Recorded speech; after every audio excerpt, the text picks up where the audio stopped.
देवकी के भाग सुदीन भेला ब्रह्मा जी सहाय भेलनि रे ललन रे मिथुरा में भेल कान्हैया बड़ा सुंदर रे। देवकी के भाग सुदीन भेल ब्रह्मा जी सहाय भेलनि रे ललन रे मिथुरा में भेल कान्हैया बड़ा सुंदर रे। ललन रे मिथुरा में भेल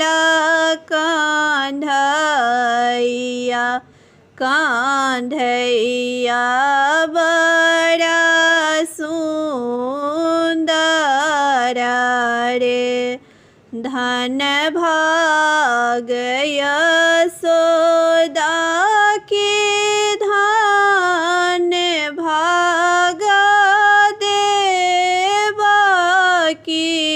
रे ललन रे धन भाग मिथुरा गोकुला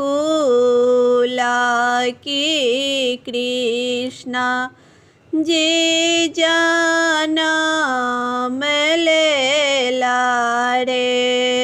धन भाग यशोदा की धन भाग देवकी रे ललन रे धन भाग मिथुरा गोकुला की कृष्णा जी जनम लेला रे।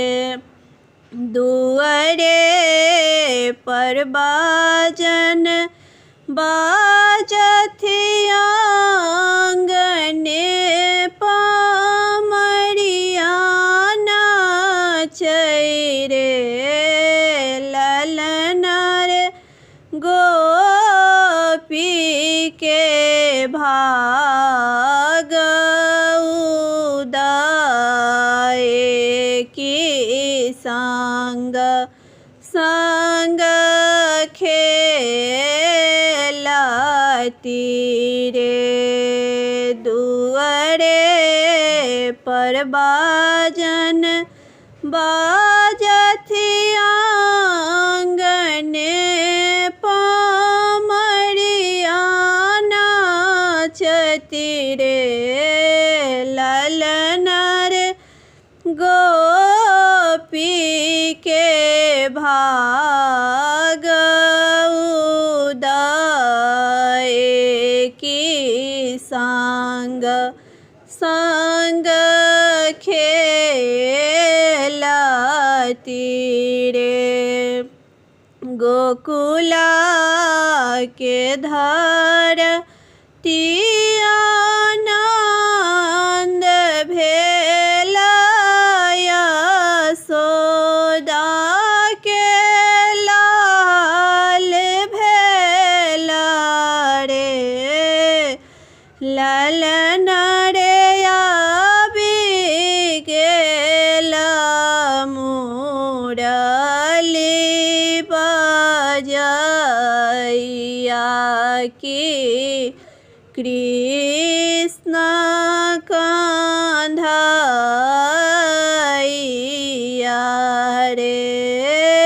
ललना रे आबि गेला मुरली बजैया कि कृष्ण कंधैया रे। नंद बाबा कहथिन नाचथिन रे ललन रे खुशिया लुटावथिन खल खल हँसथिन रे ललन रे नंद बाबा खल खल हँसथिन